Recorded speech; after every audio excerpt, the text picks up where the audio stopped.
अस्सलाम वालेकुम नाज़रीन, हाईटेक न्यूज के नेशनल और इंटरनेशनल खबरों में आपका खैर मक़दम है। मैं हूं नेहा खान। नजर डालते हैं आज की अहम खबरों पर। तेलंगाना के साबिक़ वज़ीर आला के चंद्रशेखर राव केसीआर को अस्पताल से छुट्टी मिल गई। जराये के हवाले से खबर सामने आ रही है कि केसीआर अस्पताल से गांधीनगर अपनी रिहाइश गाह जा रहे हैं। हालांकि इस सिलसिले में मुसद्दिक़ा तौर पर कुछ भी नहीं कहा जा रहा। काबिल जिक्र है कि बीआरएस चीफ और साबिक़ वज़ीर आला केसीआर 8 दिसंबर को अपनी रिहाइश पर गिर गए थे, जिसकी वजह से उन्हें फ्रैक्चर आ गया था। बादजा उन्हें प्राइवेट अस्पताल में दाखिल कराया गया था, जहां माहिर डॉक्टरों की टीम ने उनका इलाज किया। डॉक्टरों के मशवरे के बाद केसीआर की हिप रिप्लेसमेंट सर्जरी की गई, जो कामयाब रही। अब उन्हें अस्पताल से छुट्टी जरूर मिल गई है, लेकिन पूरी तरह सेहतियाब होने में उन्हें 6 से 8 हफ्ते का वक्त लगेगा। वाज़ेह के चंद्रशेखर राव का ऑपरेशन होने के बाद कई सियासी व फिल्मी हस्तियों ने अस्पताल पहुंचकर उनसे मुलाकात की थी। तेलंगाना के 9 मुंतखब वज़ीर आला रविंद्र रेड्डी और उनकी काबीना के कई लीडरान ने भी अस्पताल में केसीआर की इयादत की। अलावा TDP chief Chandrababu Naidu, superstar Chiranjeevi और प्रकाश राज जैसी हस्तियां भी उनका हाल पूछने के लिए अस्पताल पहुंचे थे।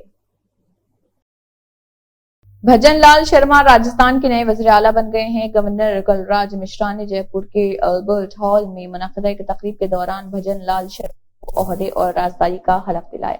दिलचस्प बात यह है कि भजन लाल की सालगिरह भी आज है। भजन लाल के साथ 2 नायब वज़ीर आला दया कुमारी और प्रेमचंद्र बैरवा ने भी हलफ लिया। हलफ बर्दारी की तकरीब में वज़ीर आज़म नरेंद्र मोदी, मरकजी वज़ीर दाखिला अमित शाह, बीजेपी सदर जेपी नड्डा, वज़ीर दिफा राजनाथ सिंह, मरकजी वज़ीरा नितिन गडकरी, पीयूष गोयल ने शिरकत की।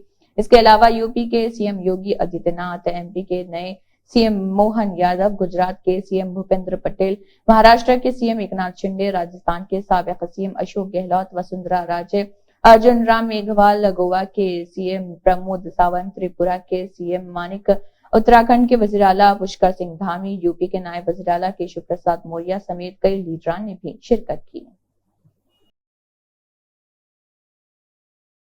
मथुरा में श्री कृष्ण जन्मभूमि मामले में सुप्रीम कोर्ट से मुस्लिम फरीक को राहत नहीं मिली। सुप्रीम कोर्ट ने कोर्ट कमिश्नर सर्विस से मुतल्लिक इलाहाबाद हाई कोर्ट के फैसले को बरकरार रखा।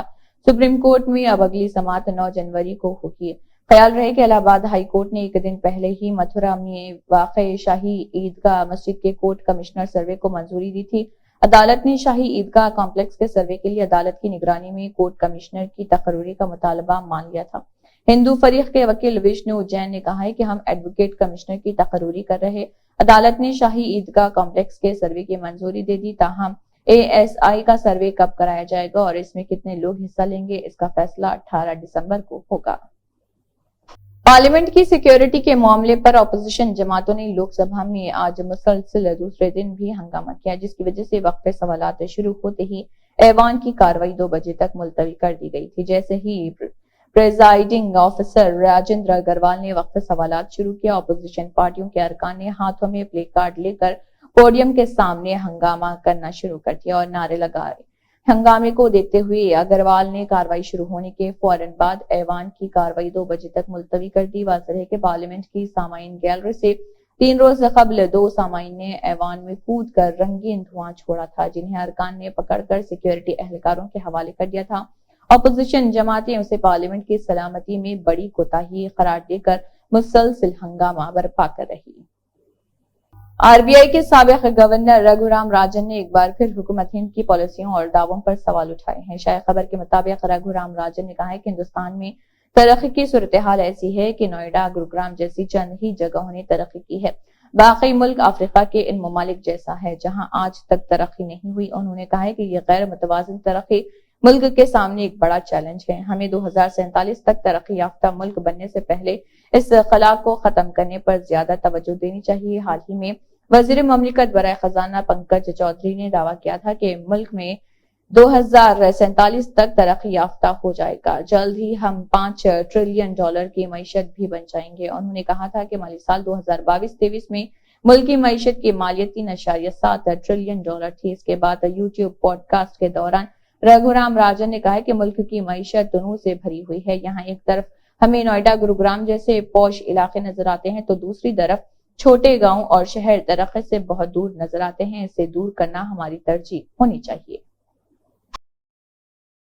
कांग्रेस ने कहा है कि पार्लियामेंट में सिक्योरिटी के मसाइल पर सवाल पूछने पर पार्टी मेंबरान पार्लियामेंट को मुअत्तल करना जमहूरियत के खिलाफ है और इस तरह के कदम उठाकर मोदी हुकूमत जमहूरियत का कत्ल कर रही है। कांग्रेस तंजीम के जनरल सेक्रेटरी केसी वेणुगोपाल ने जारी एक बयान में कहा है कि जब कांग्रेस के अरकान पार्लियामेंट ने 13 दिसंबर को पार्लियामेंट की सिक्योरिटी में होने वाली कोताहियों के खिलाफ आवाज उठाई तो हुकूमत ने उन्हें आज मुअत्तल कर दिया। उन्होंने कहा है कि पार्लियामेंट में सिक्योरिटी की खिलाफ वर्जियों पर हुकूमत से जवाब मांगने के लिए अपोजिशन के अरकान पार्लियामेंट को मुअत्तल करना एक गलत और गैर जमहूरी कदम है। एक तरफ पार्टी के मेंबरान पार्लियामेंट को एहतसाब का मुतालबा करने पर मुअत्तल किया जाता है, वहीं दूसरी तरफ शरपसंदों को दाखिल होने में मदद करने वाले बीजेपी मेंबर पार्लियामेंट के खिलाफ कोई कार्रवाई नहीं की गई। मुल्क का मारूफ सनती ग्रुप अडानी ग्रुप बिहार में 8,700 करोड़ रुपए की सरमायाकारी करने की तैयारी कर रहा है। अडानी एंटरप्राइजेस के डायरेक्टर प्रणव अडानी ने बिहार बिजनेस कनेक्ट 2023 कॉन्फ्रेंस में अपने खिताब में ये इत्तला दी। प्रणव ने कहा है कि अडानी ग्रुप बिहार में लॉजिस्टिक, गैस डिस्ट्रीब्यूशन और ज़रूरी लॉजिस्टिक के शोबे में मौजूद है। इसमें तकरीबन 850 करोड़ रुपए की सरमायाकारी की गई है और तकरीबन 3,000 रोजगार के मौके पैदा हो सकते हैं। यही नहीं, ग्रुप बिहार में सरमायाकारी को 10 गुना बढ़ाकर 8,700 करोड़ रुपए करने की तैयारी कर रहा। इसके अलावा 3 इजाफी शोबों में सरमायाकारी होगी और इससे 10,000 बिलावास्ता और बिलावास्ता रोजगार के मौके पैदा होंगे। अडानी ने कहा है कि ग्रुप गोदाम की जगह को 1 लाख मुरब्बा फीट से 65 लाख मुरब्बा फीट तक बढ़ाने के लिए 1200 करोड़ रुपए की सरमायाकारी करेगा। सुप्रीम कोर्ट ने दिल्ली के साबिक नायब वज़ीर आला मनीष सिसोदिया की जानिब से मुबैना शराब पॉलिसी घोटाले केस में दरख्वास्त जमानत खारिज होने के खिलाफ दायर नजरसानी की दरख्वास्त को मुस्तरद कर दिया। जस्टिस संजीव खन्ना और SVN भट्टी की बेंच ने दिए गए अपने हुक्म में कहा है कि हमने नजरसानी की दरख्वास्तों और उनकी हिमायत में मौजूद बुनियादों का बगौर मुताला किया। हमारी राय में 30 अक्टूबर 2023 के फैसले पर नजरसानी का कोई जवाब नहीं, दरख्वास्तें खारिज की जाती हैं। बेंच ने नजरसानी दरख्वास्त को जुबानी तौर पर सुनने से इनकार कर दिया और उसे चैम्बर में ही खारिज कर दिया गया। गजा के शुमाल और जुनूब दोनों इलाकों में शदीद लड़ाई जारी रही, जबकि शदीद बारिशों की वजह से बेघर होने वाले लाखों फलस्तीनियों के लिए हालात मजीद खराब हो गए, जो पहले ही आरजी खैमों में या खुले मैदान में जिंदगी गुजारने पर मजबूर हैं। अक़वाम मुत्तहिदा के एक सीनियर इमदादी एहलकार ने खबरदार किया है कि फलस्तीनी सरजमीन पर तिब्बी निजाम की तबाही और जबरदस्त भीड़ वाली पनाहगाहों में मुत्तअद्दी बीमारियों के फैलने की वजह से सेहत आमा की तबाही का सामना है। ये जंग 7 अक्टूबर को जनूबी इसराइल पर हमास के एक गैर मामूली हमले से शुरू हुई थी, जिसमें कम अज कम 1200 इसराइली हलाक हुए, जिनमें बहुत सी खवातीन और बच्चे भी शामिल थे।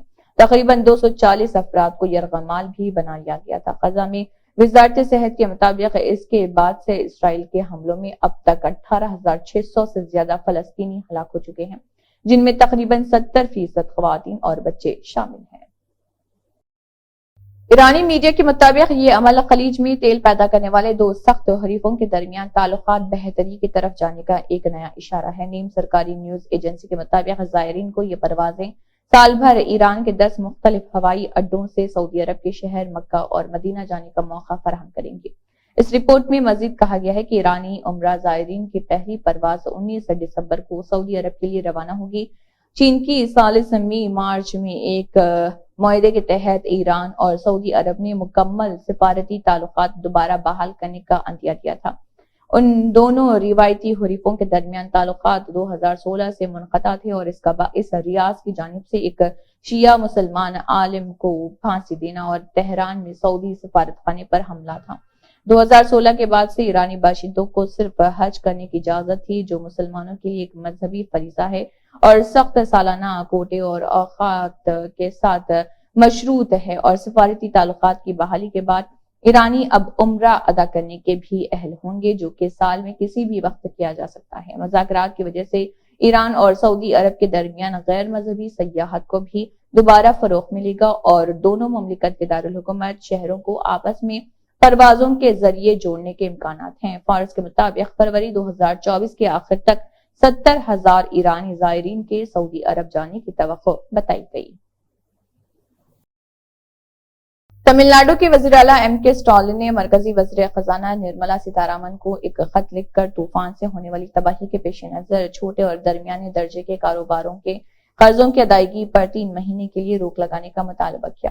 اسٹالن نے نرملا کو لکھے ایک انیم سرکاری خط میں ایم ایس ایم ای اور چھوٹے کاروباروں اور فصلوں اور دیگر قرضوں کی ادائیگی پر روک لگانے کی درخواست کی۔ انہوں نے چنئی، کانچی پورم، ترولور اور چنگل پٹو اضلاع میں ہونے والے نقصانات کا حوالہ دیتے ہوئے اس مسئلے پر توجہ دینے اور 1 دسمبر 2023 سے 29 فروری 2024 تک قرض کی ادائیگی پر روک لگانے کے ریاستی حکومت کی درخواست کو قبول کرنے کی درخواست کی ہے۔ انہوں نے کہا کہ میں آپ کی توجہ چنئی، چنگل پٹو، کانچی پورم اور ترولور اضلاع میں سائیکلون میچونگ سے متاثرہ خاندانوں کو قرض کی ادائیگیوں کو روکنے کی فوری ضرورت کی طرف مبذول کرانا چاہتا ہوں۔ اسی کے ساتھ ہائی ٹیک نیوز کے نیشنل اور انٹرنیشنل خبریں اختتام کو پہنچتی ہیں۔ اللہ حافظ۔